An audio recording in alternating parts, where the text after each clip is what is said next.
Hello seventh class. Last video में हमने 6.4 complete की थी। आज हम एक्सरसाइज 6.5 करेंगे। इसके अंदर एक न्यू रूल आ जाएगा आपका, जिसका नाम है पाइथागोरस थ्योरम। पाइथागोरस थ्योरम समझने से पहले हम ट्रायंगल देखते हैं।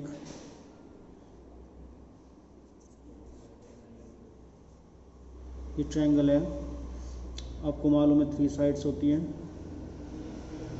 एक तो सबसे फर्स्ट थिंग, ये वाली theorem only right angle triangle में ही यूज़ होती है। अगर राइट एंगल ट्रायंगल नहीं है तो इसका यूज़ नहीं कर सकते आप। अब राइट एंगल ट्रायंगल के अंदर 3 चीज़ें होती हैं।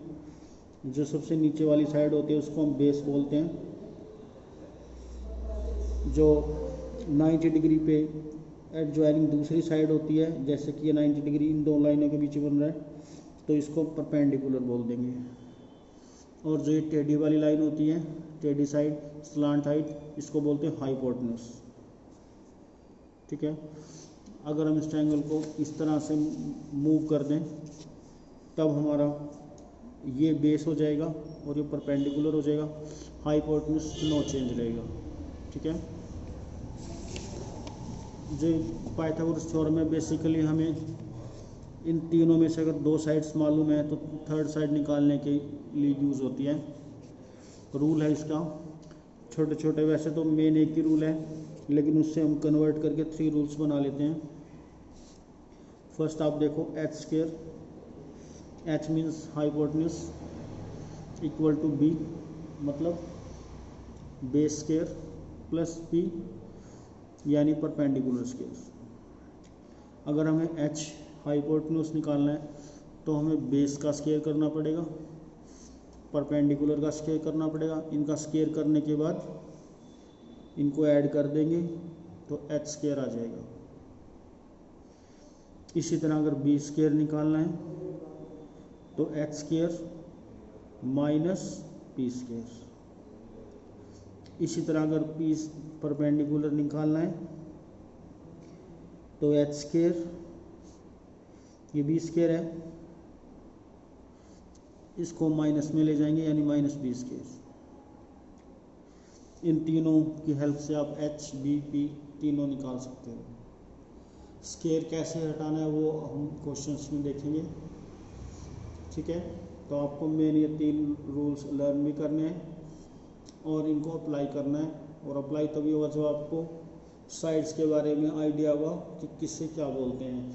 अगेन रिपीट कर रहा हूँ, जो नीचे वाली साइड उसको बेस बोलते हैं, जो ठीक 90 के साथ दूसरी साइड बनते हैं उसे परपेंडिकुलर बोलते हैं, और जो तिरछी लाइन होती है स्लांट लाइन उसको बोलते हैं हाइपोटेन्यूज।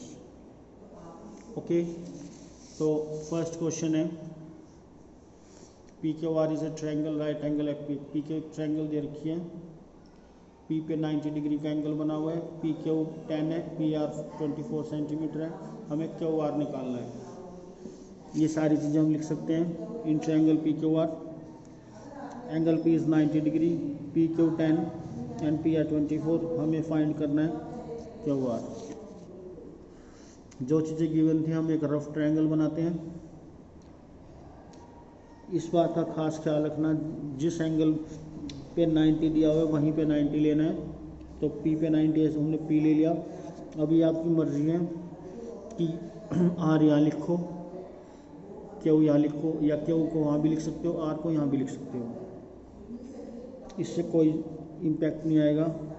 P हमेशा यहीं रहेगा क्योंकि P उसने लिखा हुआ है 90 डिग्री। अगर आप यहाँ Q ले लें और R ले लें तब भी कोई फ़र्क नहीं पड़ेगा। तब ये 24 हो जाएगी और ये 10 हो जाएगी। ठीक है। हमें निकालनी क्या है, बेसिकली हाइपोटेन्यूज। दोनों ही कंडीशन में कोई फ़र्क नहीं पड़ेगा। और कभी भी मैंने आपको कहा था कि अगर आप ट्रायंगल को इस तरह से मूव कर दो तो बेस ये बन जाएगा, परपेंडिकुलर ये बन जाएगा, लेकिन ये नो चेंज रहेगा दोनों कंडीशन में। तो आप दोनों में से कोई भी ट्रायंगल यूज़ कर सकते हो, आंसर सेम आएगा आपका।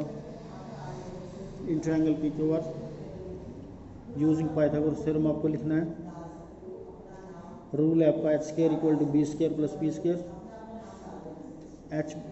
एच बोलेंगे तो अगर हम इस ट्रायंगल से ले रहे हो, एच का मतलब हाइपोटेन्यूज आर क्यू का स्क्वायर, बी कितना है पी क्यू का स्क्वायर, और पी कितना है पी आर, तो पी आर का स्क्वायर। इसके बाद नेक्स्ट लाइन है आर क्यू का स्क्वायर, पी क्यू की वैल्यू आपकी 10 है तो 10 स्क्वायर, और पी आर है 24 तो 24 का स्क्वायर। 10 का स्क्वायर होता है आपका 100, 24 का स्क्वायर यानी 24 मल्टीप्लाई 24 576, इन दोनों को ऐड किया 676 आ गया, तो आर क्यू स्क्वायर हो गया आपका 676। लेकिन हमें ओनली आर क्यू की वैल्यू निकालनी है, और हमारी वैल्यू निकली हुई है आर क्यू स्क्वायर की। तो आप 676 का प्राइम फैक्टराइजेशन करो एक बार ऐसे, यानी कि इन सब नंबर्स की अगर हम मल्टीप्लाई करें तो 676 ही आएगा, यही हमने लिखा है। उसके बाद हम इनके पेयर बनाएंगे सेम नंबर के, 2 और 2 का बन रहा है, 13 और 13 का बन रहा है। 2 का स्क्वायर का मतलब होता है 2 मल्टीप्लाई 2 का मतलब होता है 2 स्क्वायर, 13 मल्टीप्लाई 13 का मतलब होता है 13 स्क्वायर। अब 2 इंटू 13 यानी 13 2 जा कर सकते हैं 26, स्क्वायर लगा हुआ है स्क्वायर। तो अब यहाँ पे आ जाओ R Q square equal to 26 square, square से स्क्वायर कैंसिल कर दो, आर क्यू की वैल्यू आ जाएगी 26। अंडरस्टैंड? तो इस तरह से आप उसको कर सकते हो। नेक्स्ट क्वेश्चन भी सेम है, इसमें ए बी सी ट्रायंगल दे रखी है, राइट एंगल कहाँ दिया हुआ है सी पर, ए बी की वैल्यू है और ए सी की है, बी सी की निकालनी है। ये आपको हिंट दे रहा हूँ, खुद ट्राई कर सकते हो। उसने सी पे 90 बोला था, तो ऐसे ट्रायंगल बनाओगे, सी पे 90 ले लोगे, ए बी को चेंज कर सकते हो, ए यहाँ लिख सकते हो, बी यहाँ लिख सकते हो, आपकी मर्जी है। ए बी 25 दिया हुआ है, ए सी 7 दिया हुआ है, हमें बी सी निकालना है। अब इस ट्रायंगल में हम देखें तो ये बेस है, ये हाइपोटेन्यूज है, ये पी है, इसका मतलब आपको पी फाइंड आउट करना है। पी फाइंड आउट करने का आपको ऊपर मेथड बताया था ये, तो P square equal to H square equal to B square. P हो गया आपका बी सी, यानी बी सी का स्क्वायर लिख सकते हैं, एच आपका ए बी का स्क्वायर माइनस ए सी का स्क्वायर। ए बी का स्क्वायर हो जाएगा 25 का स्क्वायर माइनस 7 का स्क्वायर, यह आ जाएगा 65 माइनस 49, माइनस कर देंगे, और फिर इसी तरह से प्राइम फैक्टराइजेशन करके पी की वैल्यू यानी बी सी की वैल्यू निकाल देंगे। सेम क्वेश्चन थर्ड है, A 15 meter long ladder reached a window 12 meter high। कोई दीवार पे है ना, ये विंडो बनी हुई है 12 मीटर की हाइट पे, मान लो यहाँ पर, और एक ये है ना सीढ़ी लगा दी जिसकी लेंथ दे रखी है 15 मीटर, ठीक है। From the ground on placing it against a wall at a distance a, और जो ये सीढ़ी है ना, जो ये फर्श पे जहाँ पे रखी हुई है वहाँ से और दीवार तक का डिस्टेंस दे रखा है a metre. Find the distance of the foot of the ladder from the wall. तो हमें है ना लेडर का फुट यानी कि नीचे का हिस्सा ये है और दीवार का नीचे का हिस्सा ये है, इन दोनों के बीच का डिस्टेंस निकालना है, ठीक है। तो आपको क्लियर होगा कि यहाँ पे बेस फाइंड आउट करना है। तो आप इस ट्रायंगल को फिगर को इस ट्रायंगल की शेप में बना सकते हो। हाइपोटेन्यूज आपका 15 हो गया, परपेंडिकुलर 12 हो गया, बेस आपका ए हो गया, यानी कि हम बेस निकालना है तो इसको यूज़ करोगे, और जैसे फर्स्ट टू क्वेश्चन के बिल्कुल वैसे इसको सॉल्व कर दोगे। ओके, ट्राई करना, सो सिंपल है। फोर्थ क्वेश्चन है, which of the following can be the sides of A right triangle. उसने कहा है कि नीचे कुछ साइड्स हैं, ये क्या किसी ट्रायंगल नहीं राइट ट्रायंगल का पार्ट है या नहीं है, साइड्स हो सकती हैं नहीं हो सकती। In the case of right angle triangle identify the right angle, ठीक है। तो इसके अंदर हम थर्ड पार्ट लेते हैं, 1.5 2 सेंटीमीटर 2.5, अभी 3 साइड्स हैं, ये 3 साइड्स हम ले रखी हैं हमें, ठीक है। अब यहाँ कहीं मेंशन नहीं था कि हाइपोटेन्यूज क्या लें या बेस क्या लें, परपेंडिकुलर क्या लें, ठीक है। तो हमारे पास सबसे सिंपलेस्ट रूल है कि हाइपोटेन्यूज है ना सबसे बड़ी साइड होती है राइट एंगल ट्रायंगल में, तो जो सबसे ज़्यादा आपको नंबर दिखाई दे रहा है वो हमेशा हाइपोटेन्यूज होगा राइट एंगल ट्रायंगल में। ये हमने ले लिया हाइपोटेन्यूज। बचे ये दो साइड, इनमें से आप किसी एक को बेस बोल सकते हो, किसी को परपेंडिकुलर बोल सकते हो, वो आपकी मर्जी है। चाहे इसको परपेंडिकुलर बोलोगे तो ये बेस हो जाएगा, इसको परपेंडिकुलर बोलोगे तो ये बेस हो जाएगा। ये हमने सब लिख लिया है। बस आपको ये ध्यान करें कि हाइपोटेन्यूज सबसे बड़ी साइड होनी चाहिए। ये दोनों कोई भी हो सकते हैं। तो हम पाइथागोरस थ्योरम में इनको रख के देखते हैं।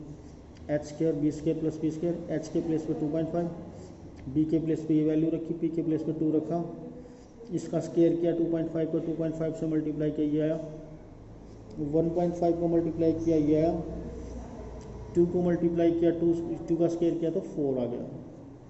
इनको ऐड किया, ये दोनों इक्वल आ रहे हैं, इसका मतलब yes it is a right angle triangle. बस इतना ही। अगर इक्वल ना आए तो आप लिख दोगे no it is not a right angle triangle. ठीक है, तो इसके रिमेनिंग 2 पार्ट्स आप ट्राई कर लेना। 5th क्वेश्चन है, a tree is broken at a height of 5 metre from the ground and it stops touches the ground at a distance of 12 metre from the base of the tree. कोई पेड़ है, उसके ना वो टूट गया है, और कहाँ से टूटा है, उसकी जो हाइट थी ना 5 मीटर, उसके ऊपर का हिस्सा 5 मीटर से ऊपर का हिस्सा टूट गया है, और वो है ना झुक के नीचे ज़मीन पे गिर गया है, और उसका जो ऊपर का हिस्सा है ना वो उसके मेन हिस्से से कितनी दूर जाके गिरा है 12 मीटर। तो हमें ओरिजिनल हाइट निकालनी है।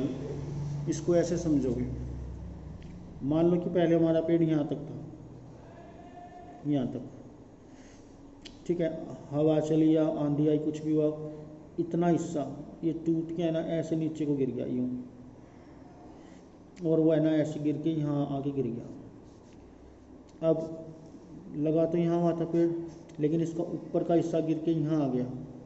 ठीक है, तो इसका मतलब यहाँ से और यहाँ तक का डिस्टेंस आपको 12 दिया हुआ है। ठीक है, हमें ओरिजिनल हाइट निकालनी है। ओरिजिनल हाइट का मतलब यहाँ से यहाँ तक पूरी होगी। इसका मतलब आपको इतने हिस्से का निकालना है, और इतना ये कितना है, इतना है, और ये क्या चीज़ आपकी हाइपोटेन्यूज, यानी हाइपोटेन्यूज आपको निकालनी है। ये बेस हो गया, ये पी हो गया, वैल्यू रख देंगे बेस की और परपेंडिकुलर की। ये आ गया 169 का। ऐसे ही प्राइम फैक्टराइजेशन से एलसीएम लेंगे तो आपका 13 का स्क्वायर आ जाएगा। स्क्वायर से स्क्वायर कट कर देंगे, एक्स की वैल्यू आ गई 13। So the original height of the tree is 5 + 13 = 18 metre. तो स्टूडेंट्स आज आप 5th क्वेश्चन तक करेंगे, रिमेनिंग पार्ट्स हम नेक्स्ट वीडियो में करेंगे। इनको ध्यान से करना। ओके।